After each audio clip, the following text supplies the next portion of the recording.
بسم الله الرحمن الرحيم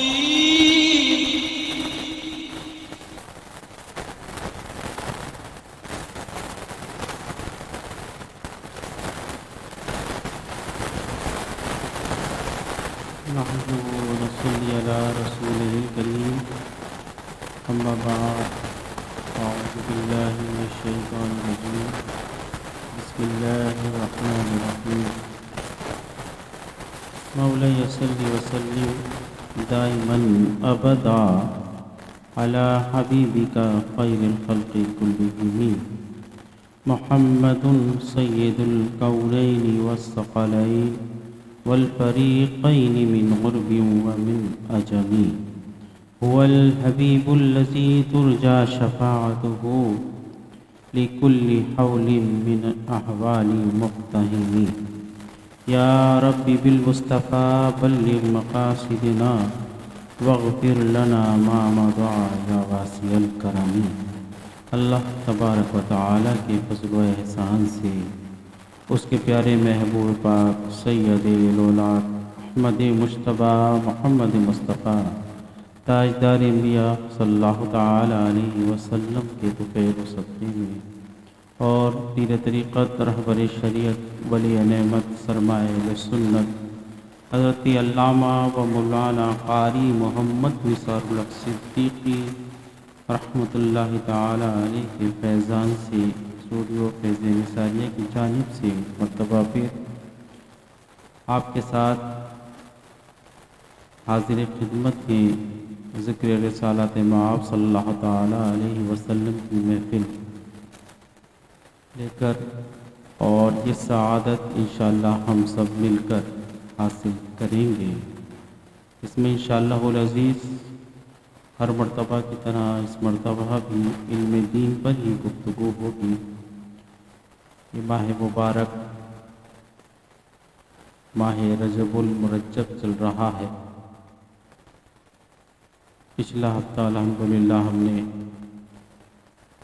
سیدنا خواجہ معین الدین چشتی اجمیری رضی اللہ تعالی عنہ کے مناقب اور ان کی کرامات اور ان کے مناقب سماعت فرمائے۔ انشاءاللہ مسلسل اس ماہ مبارک میں اللہ تبارک و تعالی نے جو اپنے محبوب کریم کو جو نوازشات جو فضائل عطا فرمائے اس میں ایک بہت بڑا معجزہ اور بہت بڑی فضیلت کہ وہ معراج مصطفیٰ صلی اللہ تعالی علیہ وسلم ہے۔ یہ عرش پر اپنے محبوب کو بلا کر اپنے جلوے سے مشرف و کرم فرمایا۔ اللہ تبارک و تعالی ہماری اس محفل سجانے کو اپنی بارگاہ میں مقبول اور منظور فرمائے اور آپ تمام احباب کا شریک محفل ہونا بھی اپنی بارگاہ میں مقبول فرمائے۔ اصل حقیقت اور اصل توجہ ہماری اسی بات پر ہوتی ہے کہ دوران محفل حضور اکرم صلی اللہ تعالی علیہ وسلم کی تعلیمات پر گفتگو کی جائے، یا وہ بزرگ جن سے اپنے پروگرام منسوخ کر رہے ہیں ان کی تعلیمات کو ذکر کیا جائے۔ اور یہی تربیت اور یہی تعلیم ہمارے مرشد کریم نے ہمیں عطا فرمائی کہ جب بھی کسی بزرگ کا دن آتا تو آپ اس بزرگ کے مناقب اور ان کی تعلیمات پر گفتگو فرمایا کرتے تھے۔ اور جب معراج مصطفیٰ کا مہینہ آئے تو پہلا ہفتہ خواجہ معین الدین چشتی اجمیری رضی اللہ تعالیٰ عنہ کے حوالے سے گفتگو فرماتے، اس کے بعد پورے مہینے معراج مصطفیٰ کے حوالے سے گفتگو فرماتے۔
خطاب فرماتے ہیں، آپ توجہ کے ساتھ سماعت فرمایا کریں۔ اللہ تعالیٰ ہمیں عمل سے متعلق جو بھی گفتگو ہو اس پر عمل کرنے کی توفیق عطا فرمائے۔ اعوذ باللہ من الشیطان الرجیم، بسم اللہ الرحمن الرحیم، اِنَّا أَعْطَيْنَاكَ الْكَوْثَرَ فَصَلِّ لِرَبِّكَ وَانْحَرْ إِنَّ شَانِئَكَ هُوَ الْأَبْتَرُ۔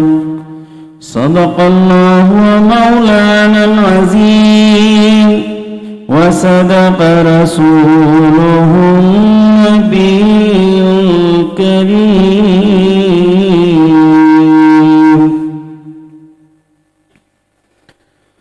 محبت کے ساتھ اپنے آقا مولا صلی اللہ تعالیٰ علیہ کی بارگاہ میں اپنے حضور اکرم صلی اللہ تعالیٰ علیہ وسلم کی خوشنودی حاصل کرنے کے لیے درود پاک کا نذرانہ پیش فرما لیں۔ صلی اللہ علیہ یا رسول اللہ وسلم علیک یا حبیب اللہ۔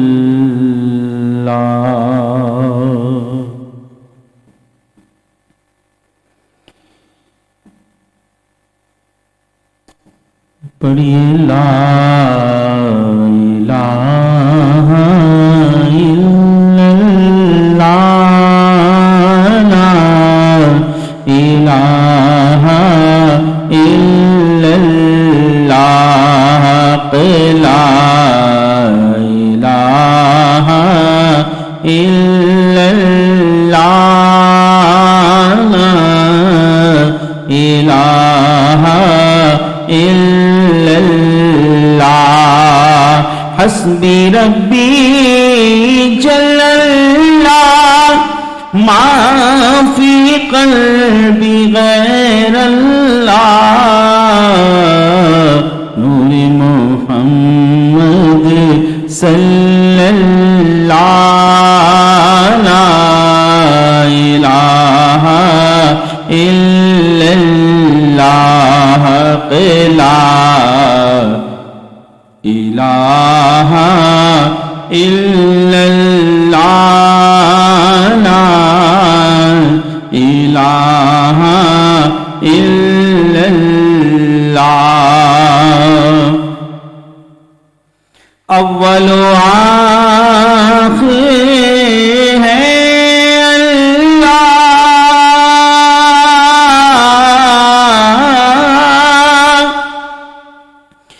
ظاہر و باطن ہے اللہ، حافظ و ناصر ہے اللہ، لا الہ الا اللہ، پڑھو پڑھو یہ صدا، لا الہ الا اللہ، لا الہ الا اللہ، عرض غلام فقیر ہیں ہم، داخل جنت ہو ہم سب، ذکر قبول ہو یہ یا رب، لا الہ الا اللہ، لا الہ الا اللہ،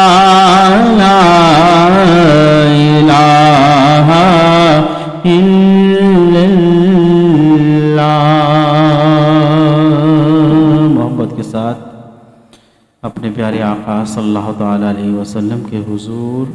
درود پاک کا نذرانہ پیش فرما لیں اس نیت کے ساتھ کہ ہمارا یہ درود پڑھنا حضور سماعت فرما رہے ہیں۔ اور حدیث مبارکہ ہے کہ جس نے اخلاص کے ساتھ مجھے راضی کرنے کے لیے درود پاک پڑھا، اللہ تبارک و تعالیٰ اس کے درجات بلند فرماتا ہے، اس کے نامہ اعمال میں 10 نیکیاں لکھ دیتا ہے، اور اس کے نامہ اعمال سے جو گناہ ہوتے ہیں 10 گناہ ان کو مٹا دیتا ہے۔ اللہ تعالیٰ ہمیں زیادہ سے زیادہ درود پاک پڑھنے کی توفیق اور سعادت عطا فرمائے۔ محبت کے ساتھ پڑھیے۔ صلی اللہ علیہ یا رسول اللہ وسلم علیک یا حبیب اللہ۔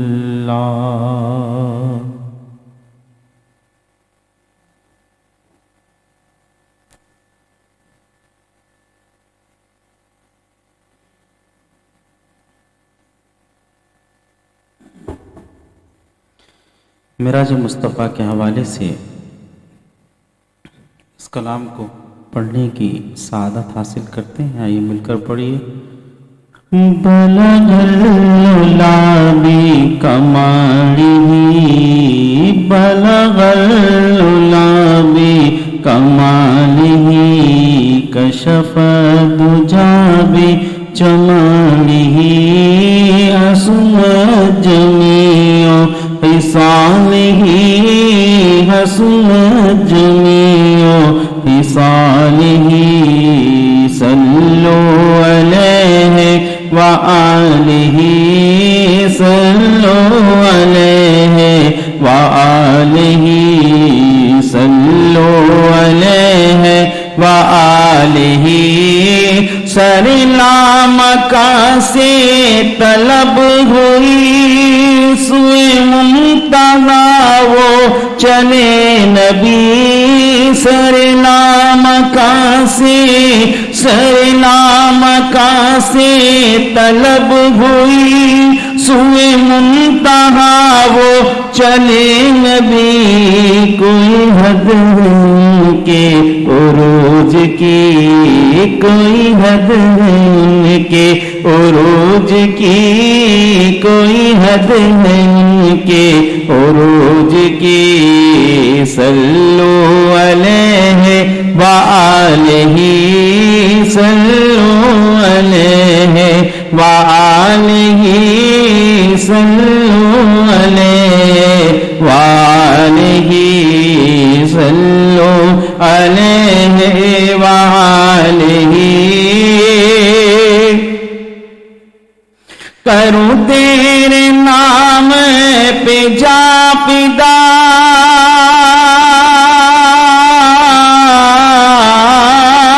کروں تیرے نام پہ جا فدا، نہ بس ایک جہاں دو جہاں فدا، دو جہاں سے بھی نہیں جی بھرا، دو جہاں سے بھی نہیں جی بھرا، دو جہاں سے بھی نہیں جی بھرا۔ کروں کیا کروں جہاں نہیں، صلو علیہ وآلہ صلو علیہ وآلہ صلو علیہ وآلہ۔ وہ کمال حسن حضور دیکھ گمان نفس جہاں نہیں، یہی پھول خار سے دور ہے، یہی پھول خار سے دور ہے، یہی پھول خار سے دور ہے۔ یہی شمع ہے کہ دھواں نہیں، صلو علیہ وآلہ صلو علیہ وآلہ صلو علیہ وآلہ ملا نور اپنے ہی نور سے ملے اور انبیاء دور سے ملا نور اپنے ہی نور سے ملے اور انبیاء دور سے کوئی بڑھ سکا نہ حضور سے کوئی بڑھ سکا نہ حضور سے کوئی بڑھ سکا نہ حضور سے یہ تو آپ ہی کا کمال تھا صلو علیہ وآلہ صلو علیہ وآلہ صلو علیہ وآلہ صلو علیہ وآلہ صلو علیہ وآلہ وہ عجیب رات وہ عجیب رات سعید تھی یہاں شادی تھی وہاں دید تھی وہ عجیب رات سعید تھی یہاں شادی تھی وہاں عید تھی جو نبی کو حسرت دید تھی جو نبی کو حسرت دید تھی جو نبی کو حسرت عید تھی تو خدا کو شوق وصال تھا صلو علیہ وآلہ صلو علیہ وآلہ صلو علیہ وآلہ. اور کاش اس شعر کی برکت سے ہمیں جو شاعر نے تحریر کیا ہے اللہ تعالی ہمیں بھی وہ مرتبہ وہ سعادت عطا فرمائے کہ حضور اکرم صلی اللہ تعالیٰ علیہ وسلم ہمارے خواب میں تشریف فرما ہو کر اپنے دیدار سے ہمیں مشرف و کرم فرمائیں. وہی جلوہ اپنا دکھا گئے میرے دل میں چین کا خیال تھا وہی جلوہ اپنا دکھا گئے وہی خواب میں میرے آ گئے میرے دل میں جن کا خیال تھا میرے دل میں جن کا خیال تھا میرے دل میں جن کا خیال تھا کہ نظر میں جن کا جمال تھا صلو علیہ وآلہ صلو علیہ وآلہ صلو علیہ وآلہ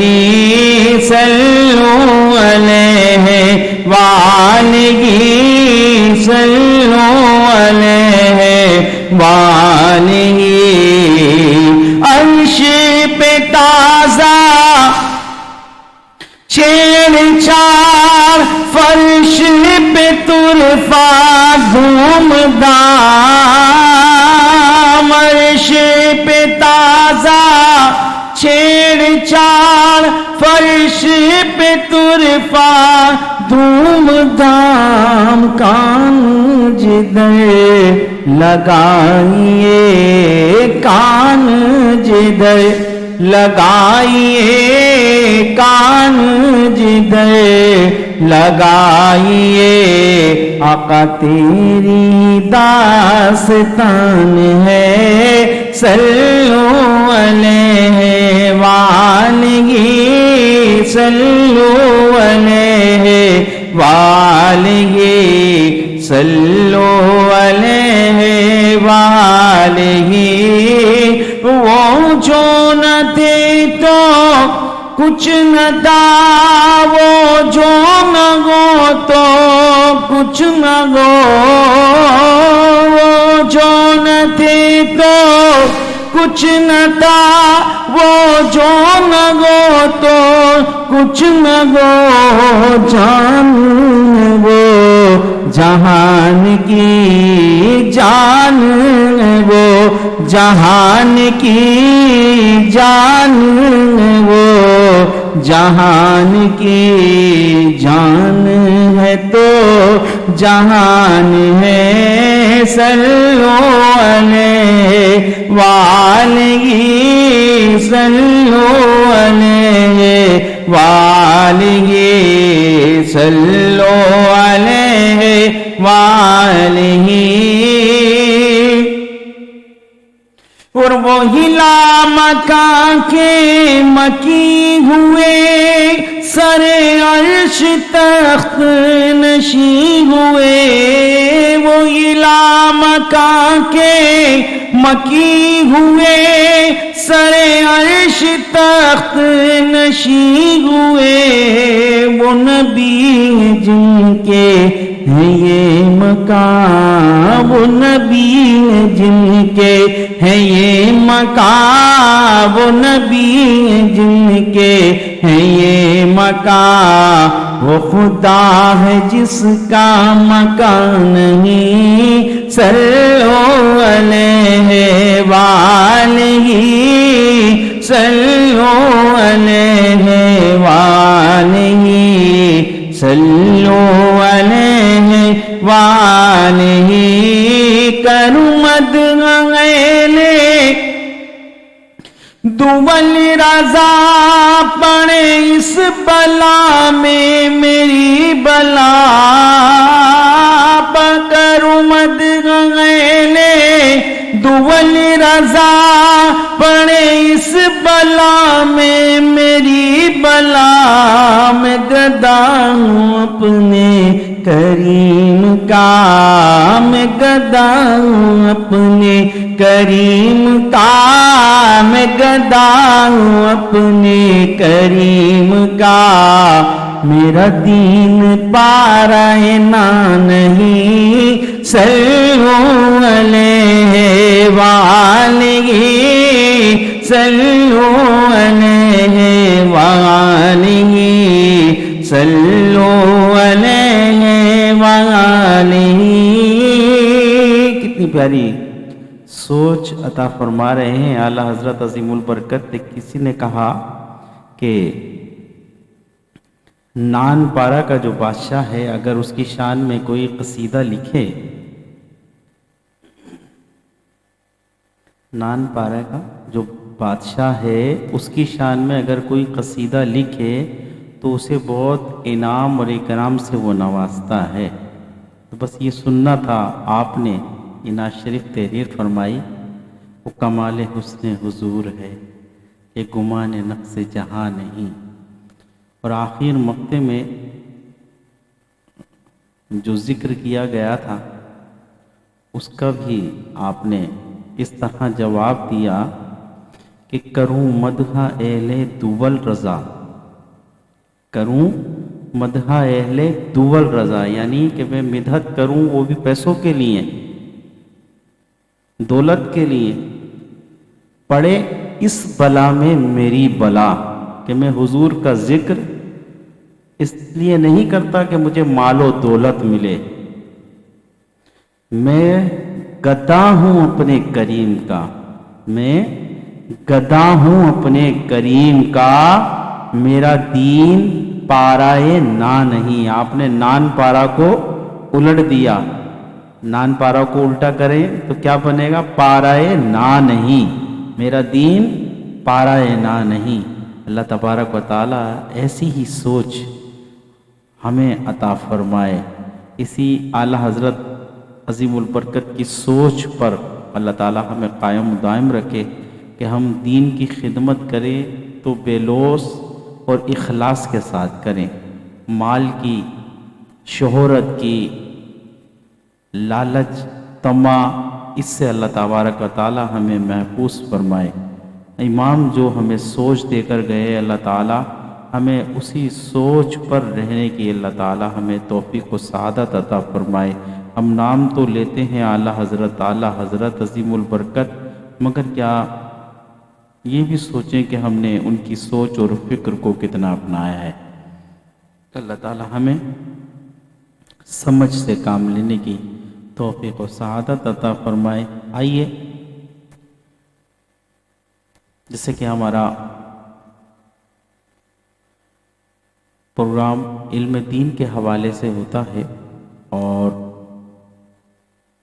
اللہ تبارک و تعالیٰ نے قرآن مجید میں علماء کی شان یوں بیان فرمائی کہ سب سے زیادہ ڈرنے والے مجھ سے جو ہیں وہ ہیں علماء۔ اور حضور اکرم صلی اللہ تعالیٰ علیہ وسلم نے بھی علماء کا لیے یہ بشارت عطا فرمائی کہ میری امت کے علماء میرے وارث ہیں، میرے جانشین ہیں۔ تو ہمیں علماء سے محبت کرنے کی، طالب علم بننے کی اور علم دین سیکھنے کی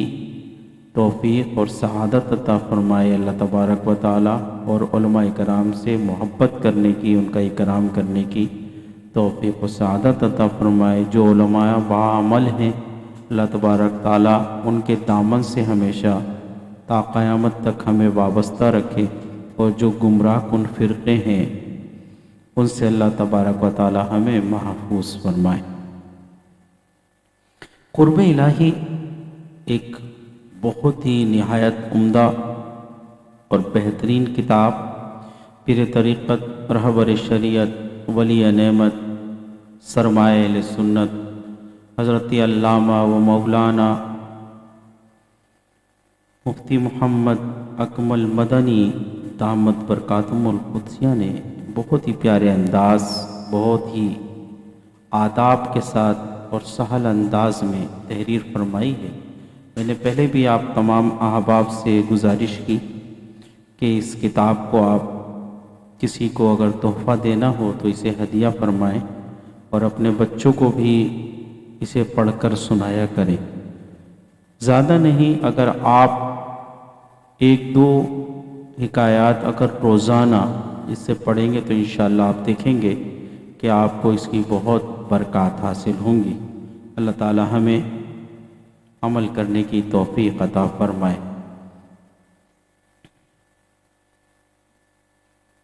مفتی صاحب تحریر فرماتے ہیں کہ حقیقت عبادت ایک قرب خاص کے متمنی مسلمان تمہید مذکور کے بعد اب عبادت کی حقیقت کو جان۔ امام فخر الدین رازی رحمۃ اللہ تعالی علیہ ارشاد فرماتے ہیں کہ عبادت حکم دینے والے رب عز و جل کی تعظیم اختیار کرتے ہوئے اللہ عز و جل کی جانب سے بندوں پر لازم کردہ فعل کو ادا کرنے کا نام ہے۔ یعنی اللہ تبارک و تعالیٰ کا حکم ہے اور بندوں پر اللہ تبارک و تعالیٰ نے یہ لازم کیا ہے اس فعل کو کہ وہ اس کی عبادت کریں۔ اللہ تبارک و تعالیٰ نے ہمیں پیدا فرمایا ہے تو ہمیں اپنی عبادت کے لیے پیدا فرمایا ہے۔ تفسیر کبیر جلد نمبر 1 صفحہ نمبر 25۔ سعدی ابی حبیب رحمۃ اللہ تعالی علیہ لکھتے ہیں، عبادت عاجزی اور ذلت کے ساتھ طاعت اختیار کرنے کا نام ہے۔ یعنی کہ جب عبادت کریں تو بہت ہی عاجزی کے ساتھ اور اپنے آپ کو بہت ہی حقیر سمجھتے ہوئے کہ وہ ایسی بارگاہ میں ہم کھڑے ہیں کہ جس کی شان ایسی برتر ہے کہ اس کے سامنے اگر ہمیں اس نے یہ توفیق عطا فرما دی ہے تو یہ اس کا ہی فضل و احسان ہے، ہماری کوئی حیثیت نہیں ہے کہ تو ہم اس کی جیسے اس کا حکم ہے اس طرح ہم اس کی عبادت کر سکیں۔ تو یہی تحریر فرما رہے ہیں سعدی ابو حبیب رحمۃ اللہ تعالی علیہ فرماتے ہیں عبادت عاجزی اور ذلت کے ساتھ اطاعت اختیار کرنے کا نام ہے، اور احناف کے نزدیک عاقل اور بالغ مسلمان کا وہ فعل ہے جو اس کے رب عز و جل کی تعظیم کی خاطر نفس کی مرضی کے برخلاف ہو، اس کے ارتکاب پر ثواب دیا جائے گا، اور اس فعل کا وجود نیت پر موقوف ہے۔ یعنی کہ سب سے پہلی جو بات ہے نا کہ ہر اعمال کا دار و مدار وہ نیت پر ہے، کہ جس نیت کے ساتھ جو آپ کام کریں گے اللہ تبارک و تعالی اسی نیت کے مطابق آپ کو ثواب عطا فرمائے گا۔ اگر عبادت کسی کو دکھانے کے لیے کی جا رہی ہے تو ظاہر ہے وہ ریاکاری ہے۔ اگر لوگوں میں برتری دکھانے کے لیے کہ میں بہت نمازی اور پرہیزگار ہوں تو وہ بھی ریاکاری میں آتا ہے۔ ہاں، اس نیت کے ساتھ پڑھنا گھر میں اور ایسی جگہ پڑھنا کہ مجھے دیکھ کر بھی لوگ نماز پڑھیں، یہ ریاکاری میں نہیں آتا۔ یہ ایک نصیحت کے طور پر اور لوگوں کو عبادت پر ابھارنا ہے کہ تاکہ وہ بھی آپ کو دیکھ کر، اور بالخصوص سنتیں اور نوافل گھر میں پڑھنے کا حضور اکرم صلی اللہ علیہ وسلم نے ارشاد فرمایا، حکم دیا کہ گھر میں پڑھا کرو سنتیں اور نوافل، تاکہ تمہیں دیکھ کر تمہارے اولاد بھی اس کے عادی ہوں۔ قاضی عبد النبی رحمۃ اللہ تعالی علیہ فرماتے ہیں کہ عبادت ایک ایسا فعل ہے کہ جسے انسان اپنے نفس کی خواہش کے برخلاف اللہ عز و جل کے حکم سے اس کی رضا کی تلاش کی غرض سے سر انجام دیتا ہے۔ حضرت مجددین ابن اسیر رحمۃ اللہ تعالی علیہ فرماتے ہیں کہ عبادت کی دو قسمیں ہیں، نسک اور ورع۔ پھر نسک وہ عمل ہے کہ جس کے ارتکاب کا شریعت نے حکم دیا ہو، اور ورع وہ جس کو شریعت کی جانب سے منع کیا گیا ہو۔ یہاں تک بیان کردہ تفصیل سے معلوم ہوا کہ عبادت کے درست مفہوم کے حصول کے لیے درج ذیل امور پیش نظر رکھنے ہوں گے۔ نمبر 1، عبادت عاقل اور بالغ مسلمان مرد عورت کے فعل کا نام ہے، چنانچہ مجنون، نابالغ اور کافر کا فعل شرعاً عبادت نہیں۔ ہاں، اگر مسلمان بچہ سمجھدار اور ذی شعور ہے، یعنی کم از کم 7 سال کا ہے، تو اس کا عمل نیکی شمار ہوگا اور اس پر ثواب کا ترتب ہوگا۔ وہ ثواب کا مطلب مستحق ہوگا۔ نمبر 2، ان افعال کو نیت عبادت اللہ عز و جل کی تعظیم اور اپنی جانب سے اظہار ذلت و عاجزی کی خاطر اختیار کیا گیا ہو، لہذا بلا نیت کیا گیا نیک عمل عبادت شمار نہ ہوگا۔ جیسے بلا نیت نماز کی ادائیگی، اور اگر عمل نیک کا ارتکاب تکبر کے ساتھ ہو تو اگرچہ اسے ظاہراً عبادت کا نام دیا جائے گا، لیکن حقیقتاً وہ عبادت نہیں۔ وہ عمل فقط رضائے الہی عز و جل کی خاطر اور نفس کی مرضی کے خلاف ہو، لہذا ریا کے طور پر حکم الہی کی بجا آوری عبادت نہیں، بلکہ گناہ ہے جس پر آخرت میں عذاب کا سامنا ہوگا۔ نمبر 4، ان میں سے جن کے کرنے کا حکم ہے ان کے ارتکاب پر ثواب، اور جن کے اجتناب لازم قرار دیا گیا ہے، جن کا ارتکاب اجتناب لازم قرار دیا گیا ہے، ان سے بچنے پر عذاب ہوگا۔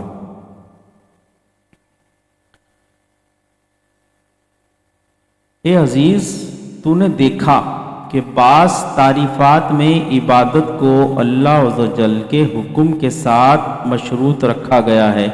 لہذا ان کی روشنی میں فقط وہی عمل عبادت کہلائے گا جو حکم الہی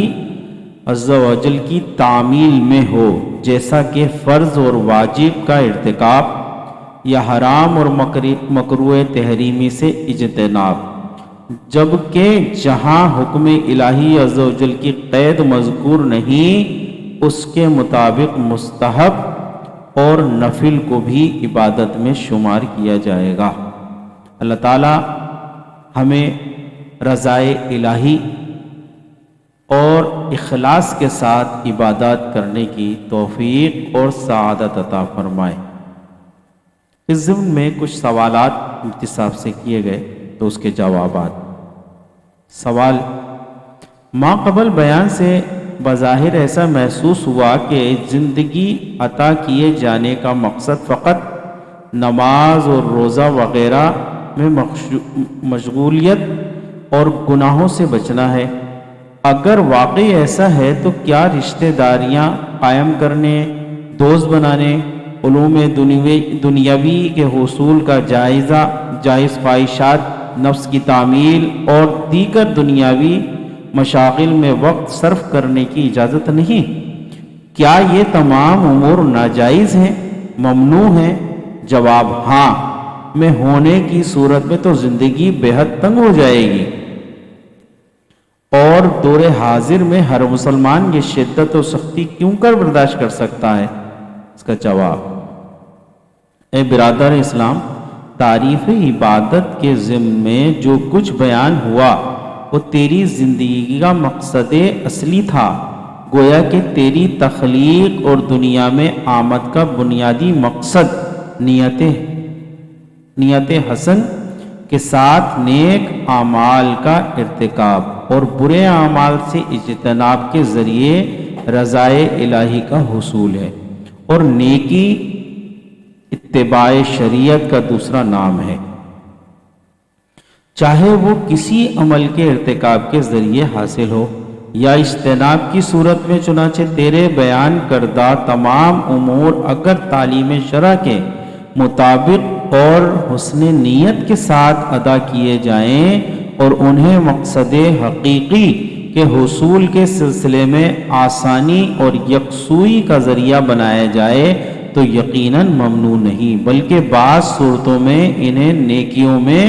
ہی شمار کیا جائے گا، ان پر ثواب حاصل ہوگا اور انہیں بھی درجات کی بلندی کا سبب قرار دیا جا سکتا ہے۔ چنانچہ ضروری امر یہ ہے کہ ہر شخص قرآن و حدیث کی روشنی میں جانے کہ ان تمام امور کو شریعت کے مطابق سر انجام دینے کا کیا طریقہ ہے، نیز ان کے ارتکاب سے قبل نیت کو درجہ حسن تک کیسے پہنچایا جا سکتا ہے، اور اس کا خلاصہ یہ ہے کہ ذکر کردہ امور کے سلسلے میں اولاً قرآن و حدیث کے احکام کا علم حاصل کر، پھر اس کے تقاضے کے مطابق خود کو عمل کا عادی بنا تاکہ مکمل طور پر نیک ہو کر ناجائز اور حرام کے ارتکاب سے محفوظ رہ سکے۔ نیز ہر عمل میں اللہ تعالی کی رضا اور آخرت کے فائدے کی نیت پیش نظر رکھ۔ ہاں، اگر کسی مقام پر دنیاوی فائدے بھی ملحوظ رہیں تو فقط اس صورت میں جبکہ وہ منافع کسی بھی طرح آخرت کی تیاری میں معاون و ثابت ہو رہے ہوں۔ مثلا دنیاوی تعلیم سے فقط اچھی نوکری کا ارادہ ہے، لیکن اس کے پیچھے یہ سوچ بھی کار فرما ہے کہ اگر دنیاوی لحاظ سے پڑھا لکھا ہوگا تو باعزت نوکری ملے گی اور مالی لحاظ سے آسودگی حاصل ہوگی، اور جب آسودگی میسر ہوگی تو ذہنی سکون ہوگا اور یوں یکسوئی سے آخرت کی تیاری کر سکے گا۔ تو تیری یہ کوشش اللہ تعالی کی راہ میں ہی شمار ہوگی۔ یوں ہی رزق حلال اچھی اور پاکیزہ نیت سے حاصل کیا جائے تو عامل کی تمام کوششیں راہ خدا میں ہی لکھی جائیں گی۔ اس سلسلے میں درج ذیل حدیث بغور ملاحظہ فرماؤ۔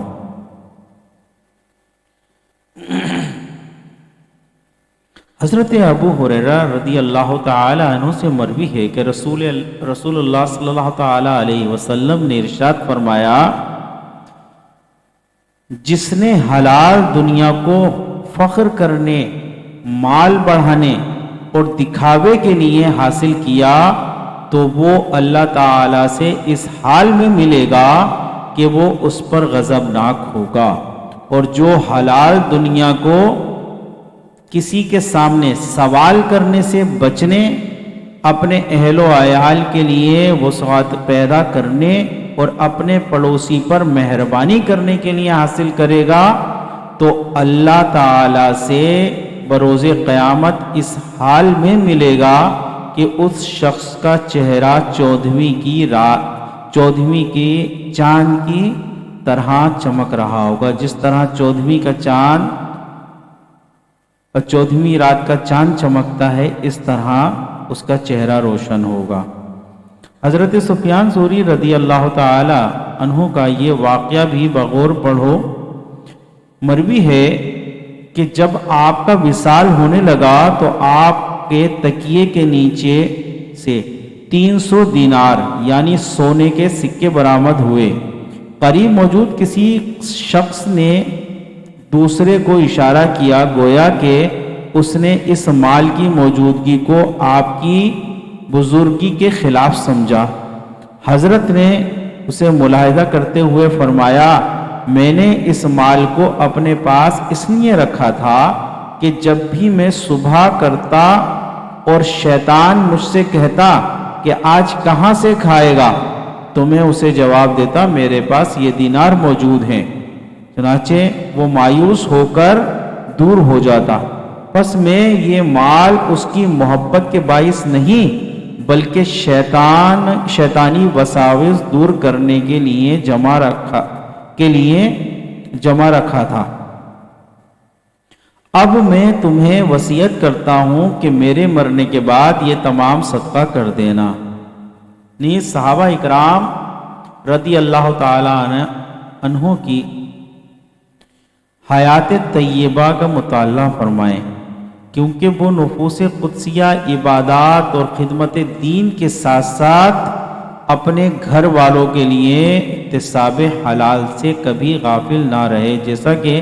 حضرت عمر فاروق رضی اللہ تعالی عنہ ارشاد فرماتے ہیں کہ میں نے اور میرے ایک پڑوسی نے جو انصار میں سے تھے، یہ بہت ہی توجہ طلب بات ہے کہ علم دین حاصل کرنے کا آپ کو کتنا شوق تھا۔ آپ توجہ فرمائیں کہ طلب علم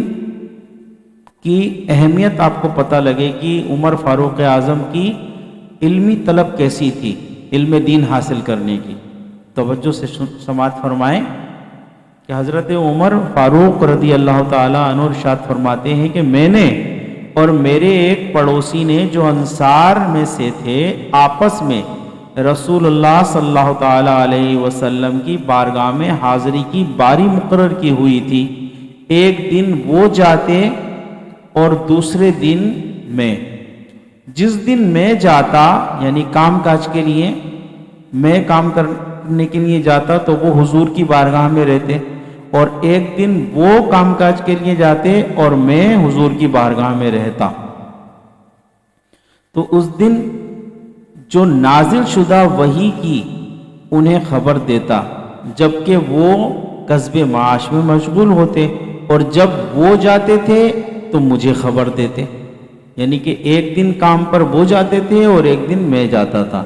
ایک دن میں حضور کے پاس علم حاصل کرتا، جب وہ آتے تو انہیں اس کی خبر دیتا کہ آج یہ میں نے سبق پڑھا، اور جس دن میں کام کاج پر چلا جاتا تو وہ حضور کی خدمت میں رہتے، اور جب میں واپس آتا تو وہ مجھے خبر دیتے کہ آج میں نے یہ سبق یاد کیا۔ اللہ تعالی ہمیں اسی شوق کے ساتھ علم دین حاصل کرنے کی توفیق عطا فرمائے۔ اسی کی شرح کرتے ہوئے علامہ بدر الدین عینی رضی اللہ تعالی عنہ ارشاد فرماتے ہیں، اس حدیث سے معلوم ہوا کہ علم طلب کرنے والے پر لازم ہے کہ وہ معیشت اور ان چیزوں پر نظر رکھے جن سے وہ طلب علم کے سلسلے میں مدد لے سکے، بلکہ یاد رکھو تقاضائے شریعت کو ملحوظ رکھتے ہوئے اپنے ہاتھ سے کما کر کھانا، ہاتھ پر ہاتھ دھرے اور دوست احباب کے تحائف اور متبعین کی جانب سے آنے والے نذرانوں کا احسان لینے سے کہیں زیادہ بہتر ہے اور افضل ہے اور بلندی درجات کا باعث ہے۔ رحمت کونین صلی اللہ تعالی علیہ وسلم کا فرمان عالی شان ہے، کسی نے اس کھانے سے بہتر کوئی کھانا نہیں کھایا جسے وہ اپنے ہاتھ سے کما کر کھاتا ہے، اور بے شک اللہ تبارک و تعالی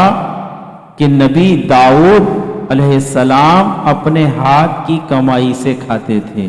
سبحان اللہ۔ اور ہمارے اکابرین رضی اللہ تعالی عنہ نے اسی روش کو اختیار فرمایا۔ چنانچہ سیدہ عائشہ رضی اللہ تعالی عنہ فرماتی ہیں، رسول اللہ صلی اللہ تعالی علیہ وسلم کے اصحاب رضی اللہ تعالی عنہ اپنے ہاتھ سے کسب معاش کیا کرتے تھے۔ یوں ہی تجلیل حدیث ملاحظہ فرمائیے کہ جس میں واضح پیغام ہے کہ شریعت تجھے حلال اور مباح کو مکمل طور پر چھوڑنے کی نہیں بلکہ اسے دائرہ شریعت میں لانے کی تلقین کرتی ہے۔ چنانچہ حضرت ابو سعید خدری رضی اللہ تعالی عنہ کہتے ہیں، ایک مرتبہ رسول اکرم صلی اللہ تعالی علیہ وسلم نے ارشاد فرمایا، یعنی تم گفتگو اور ملاقات کی غرض سے راستے میں بیٹھنے سے بچو۔ صحابہ کرام رضی اللہ تعالی عنہم نے عرض کی، یا رسول اللہ ہمارے لیے اس کے بغیر چارہ نہیں، تو یہ فقط ہماری ایسی مجالس ہیں کہ جن میں ہم مختلف امور پر گفتگو کرتے ہیں۔ تو رسول اللہ صلی اللہ تعالی علیہ وسلم نے ارشاد فرمایا، یعنی بس اگر تم مذکورہ مجالس کے علاوہ راستے میں بیٹھنے سے باز رہتے ہو تو میں ان کی اجازت دیتا ہوں، لیکن شرط یہ ہے کہ راستے کو اس کا حق دو۔ کتنی بڑی بات ہے۔ اب حضور صلی اللہ تعالیٰ علیہ وسلم کیا ارشاد فرمایا؟ اس سے نتیجہ یہ نکلتا ہے کہ جو ہم محافلیں کرتے ہیں اور روڈ بلاک کر دیتے ہیں، تو صحابہ کرام کو حضور اکرم صلی اللہ تعالیٰ علیہ وسلم کیا نصیحت فرما رہے ہیں کہ راستے کو اس کا حق دو، وہاں پر بیٹھو، تبلیغ دین کرو، محافلیں منعقد کرو، ٹھیک ہے، لیکن راستے کو اس کا حق دو۔ اب تمہاری محفل کی وجہ سے کوئی اور راستہ متبادل راستہ بھی نہیں ہے اور کوئی مریض جا رہا ہے تو وہ کیسے ہاسپٹل پہنچے گا؟ پتہ چلا کہ تم یہ کام نیکی کا سمجھ رہے ہو کرنے کا، تم نے ایک زندگی کے ضائع ہونے کے تم سبب بنے۔ یعنی کہ اگر وہ وقت پر پہنچ جاتا ہاسپٹل تو شاید وہ بچ سکتا تھا، لیکن جیسے جس کی آنی ہے وہ تو آئے گی، لیکن اس کا یہ مطلب تھوڑی ہے کہ تم یہ کہو کہ نہیں جی اس کی تو آنی ہی ایسی تھی، تو پھر کیوں کوشش کرو گھر میں رہنے دو، کسی کو لے کر ہی نہ جاؤ، اور تم بھی ایسا ہی کرو، تمہیں بھی اللہ تبارک و تعالیٰ نے ثواب عطا فرمانا تھا اس محفل کا، تم نہیں کرتے محفل تو کیوں کر رہے ہو؟ جب اللہ تبارک و تعالیٰ نے تمہارے مقدر میں یہ ثواب لکھ دیا تھا تو وہ تو بغیر گھر میں بھی کرتے تو مل جاتا۔ تو ہمیں یہ سوچنا چاہیے کہ ہم نیک محافلیں کرتے ہیں، لیکن کسی کو ہماری اس محافلوں سے پریشانی نہ ہو۔ رات رات بھر بڑے بڑے لاؤڈ اسپیکر لگا کر صبح فجر ہونے سے پہلے پہلے ہم یہ محافلیں منعقد کرتے ہیں، اور فجر سے پہلے پہلے جب مؤذن اذان دیتا ہے تو ہم گھروں میں جا کے سو جاتے ہیں۔ بلکہ حضرت عمر رضی اللہ تعالی عنہ اس بات پر بہت گہری نظر فرمایا کرتے تھے کہ حضور اکرم صلی اللہ تعالیٰ علیہ وسلم کے یہ وہ صحابی ہیں کہ جن کے لیے فرمایا ہے کہ اگر میرے بعد کوئی نبی ہوتا تو وہ عمر ہوتے۔ ایسے ہی تو نہیں فرما دیا، تو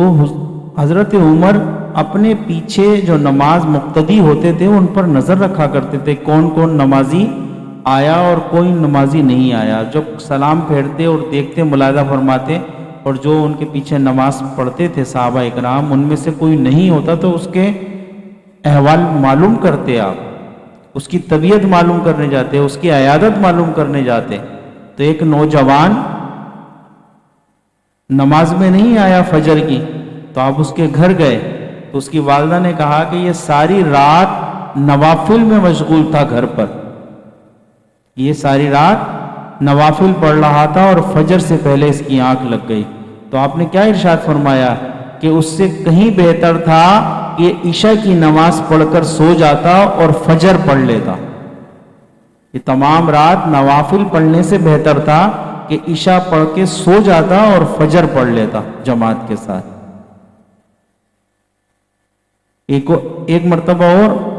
آپ نے دریافت کیا کہ وہ نوجوان ایک جو نماز پڑھنے آتا تھا وہ بھی نہیں آیا، اس کا والد بھی نہیں آئے۔ اب یہ بہت پیاری روایت ہے کہ ایک نوجوان تھا بہت خوبصورت، اور ایک مالدار عورت تھی، وہ اس پر عاشق ہو گئی۔ اس نے اپنی ملازمہ سے کہا کہ اس نوجوان کو کسی بھی بہانے سے میرے پاس لے کر آ جاؤ۔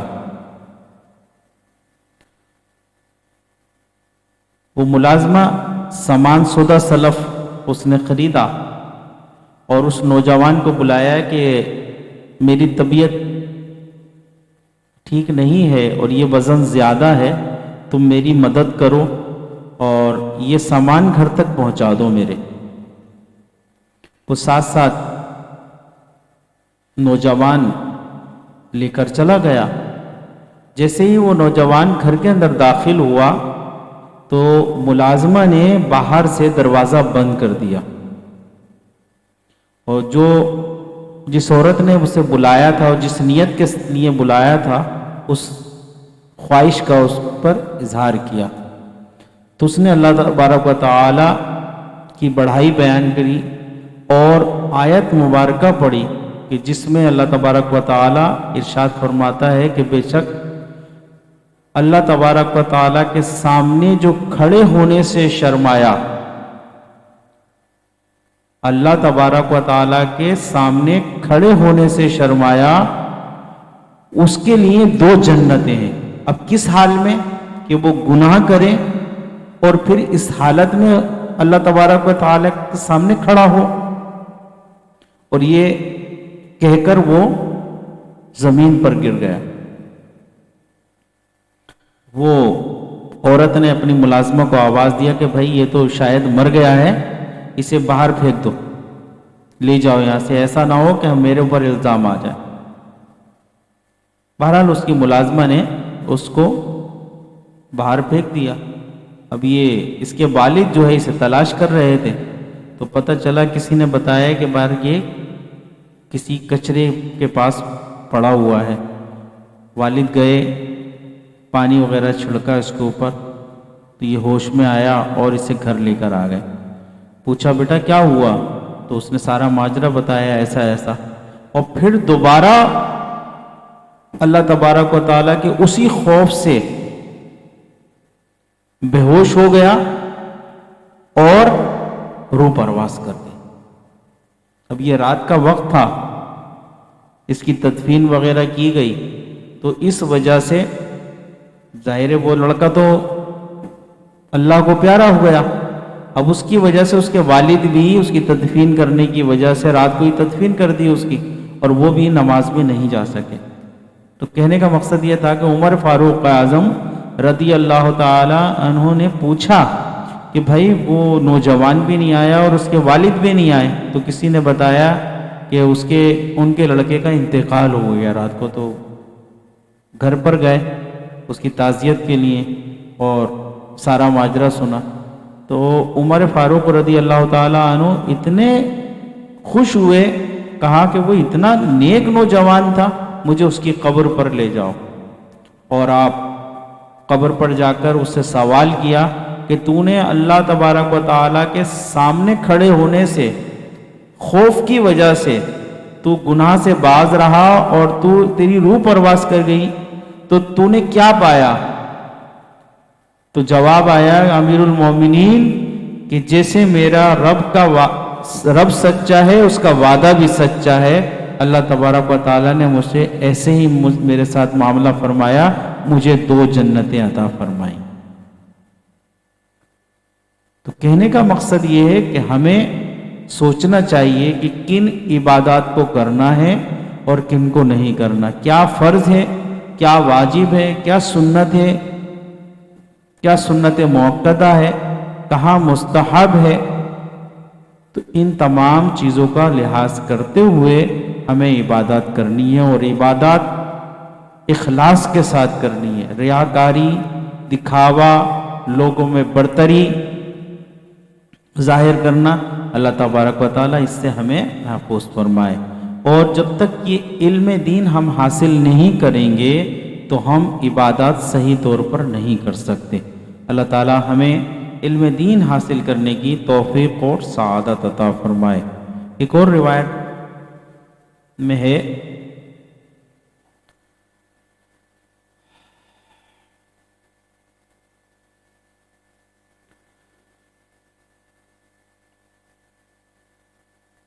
اللہم صلی علی سیدنا مولانا محمد معدن الجود والکرام وآلہ وبارک وسلم۔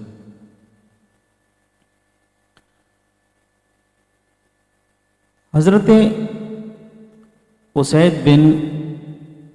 حضیر رضی اللہ تعالی عنہ فرماتے ہیں کہ ایک انصاری شخص جس کی طبیعت میں مزاح تھا، یعنی کہ مزاح کیا کرتا تھا، باتیں کرتے ہوئے لوگوں کو ہنسا رہا تھا، تو نبی کریم صلی اللہ تعالی علیہ وسلم نے ازراہ مزاح ایک لکڑی سے ان کی کمر میں غیر تکلیف دہ ہلکی سی ضرب لگائی۔ انہوں نے رسول اللہ صلی اللہ علیہ وسلم سے عرض کی مجھے اس کا بدلہ دیجئے، اور آپ نے فرمایا بدلہ لے لو۔ انہوں نے عرض کی آپ قمیص پہنے ہوئے ہیں جبکہ میرے بدن پر قمیص نہیں ہے۔ یہ سن کر حضور اکرم صلی اللہ تعالی علیہ وسلم نے اپنی پشت مبارک سے قمیص ہٹا دی، پس وہ آپ سے چپٹ گیا اور پہلو مبارک کو بوسہ دینا شروع کر دیا، اور عرض کی یا رسول اللہ میں نے فقط اسی کا ارادہ کیا تھا، میں نے فقط اسی کا ارادہ کیا تھا۔ حضرت احمد بن حسین رملی شافعی رحمۃ اللہ تعالی علیہ ان صحابہ کے عمل پر تبصرہ کرتے ہوئے لکھتے ہیں، یعنی اس حدیث میں اکابرین یعنی علماء و مشائخ کی تعظیم اور ان کی برکت کو تلاش کرنے کی غرض سے ان کے بدن اور سر اور اسی کی مثل دیگر اعضاء کو بوسہ دینے کے ذریعے ان کا اکرام کرنے کی دلیل ہے۔ اللہ تعالی ہمیں عمل سے متعلق جو ہم نے باتیں سماعت کی اور میں نے اپنا آپ کو سبق سنایا، اللہ تعالیٰ میرے سبق سنانے میں جو بھی غلطی سبقت لسانی کی وجہ سے ہو گئی اور آپ احباب کا دل دکھا ہو اس وجہ سے، تو میں آپ کی بارگاہ میں اور اللہ تبارک و تعالیٰ کی بارگاہ میں معافی کا طلبگار ہوں۔ اللہ تعالیٰ مجھے صحیح پڑھنے کی توفیق و سعادت عطا فرمائے۔ یہ کتاب قرب الہی ہمارے نصاب میں شامل ہے، یہ ہمیں اساتذہ پڑھاتے ہیں، تو کوشش کرتے ہیں کہ آپ کو بھی پڑھا ہوا سبق سنا دیا جائے، کیونکہ جب سبق جو پڑھا جاتا ہے وہ سنا دیا جائے تو اس کی برکات حاصل ہوتی ہیں، اور اس وجہ سے سبق جس نے پڑھا ہے اسے بھی یاد ہو جاتا ہے، اور یہی وجہ ہے، یہی حسن نیت اخلاص کے ساتھ ہم سبق سناتے ہیں تاکہ ہمیں بھی اپنا سبق یاد ہو جائے۔ اللہ تعالی ہمیں عمل کرنے کی توفیق عطا فرمائے۔ پروگرام کا وقت ہمارا ختم ہو گیا۔ یہ محافلیں، دینی محافلیں ایسی ہوتی ہیں کہ وقت کا پتہ ہی نہیں چلتا، اور ایسا لگتا ہے کہ ابھی تو کچھ بھی بات نہیں کی اور وقت ختم ہو گیا۔ اللہ تعالی ہماری اور آپ کی، ہم سب کی شیطان مردود سے حفاظت فرمائے، ہم سے وہ کام لے جس میں اللہ تبارک و تعالیٰ کی اور اس کے پیارے محبوب علیہ الصلاۃ والسلام کی رضا ہو۔ ہمیں ہر اس کام سے اللہ تبارک و تعالیٰ محفوظ فرمائے کہ جس میں اللہ تبارک و تعالیٰ اور اس کے پیارے محبوب کی ناراضگی ہو۔ اللہ تعالیٰ ہمیں نیک صالح عمل کرنے کی اور ہماری اولاد کو بھی نیک صالح عمل کرنے کی اور علم دین سیکھنے کی توفیق عطا فرمائے۔ اللہ تعالیٰ ہم سب کو نیکیوں پر استقامت عطا فرمائے، اور اسی استقامت کے ساتھ ہم یہ محفل سجاتے ہیں۔ اللہ تعالیٰ ہماری اس محفل کو سجانا استقامت کے ساتھ اللہ تعالیٰ ہمیں یہ سعادت عطا فرمائے، اور پابندی وقت کے ساتھ محافل سجانے کی توفیق و سعادت عطا فرمائے۔ اس کا تمام مثال یہ ہمارے حضور پیر و مرشد حضرت علامہ قاری محمد نثار الحق صدیقی علیہ رحمہ کی تعلیم و تربیت کا نتیجہ ہے، اور انہی کا فیضان ہے، اور اس کا تمام ثواب ہم انہی کو اصال فرماتے ہیں۔ اور جملہ آدم علیہ السلام سے لے کر قیامت تک جتنے بھی مومنین اور مومنات آئیں گے اور آ چکے ہیں، ان سب کی ارواحوں کو اللہ تبارک و تعالیٰ اس کا ثواب عطا فرمائے۔ بالخصوص میرے مرشد کریم حضور اکرم صلی اللہ تعالیٰ علیہ وسلم کے طفیل و صدقے میں میرے مرشد کے درجات اللہ تبارک تعالیٰ بلند سے بلند فرمائے۔ تمام بزرگان دین بالخصوص خواجہ معین الدین چشتی جن کا اس ماہ مبارک میں عرس مبارک ہوا، اللہ تعالیٰ ان کے بھی درجات بلند فرمائے۔ میرے والد ماجد کے یہ تیسرا سال ہے ان کے انتقال کو، اللہ تعالیٰ ان کی بھی روح کو اللہ تبارک و تعالیٰ کا ثواب عطا فرمائے، اور ہم سب کو نیک اعمال کرنے کی، جو دوست احباب دعا کے لیے کہتے ہیں، اللہ تعالیٰ ان سب کے حق میں ان کی نیک دعاؤں کو، التجاؤں کو مقبول و منظور فرمائے۔ اسی نیت کے ساتھ اجازت چاہیں گے۔ اللہ تعالیٰ ہم سب کی حفاظت فرمائے، اور آئندہ بھی ہم اس پروگرام میں شامل ہوئیں۔ اللہ تعالیٰ ہمارا حافظ نگہبان۔ السلام علیکم ورحمۃ اللہ وبرکاتہ۔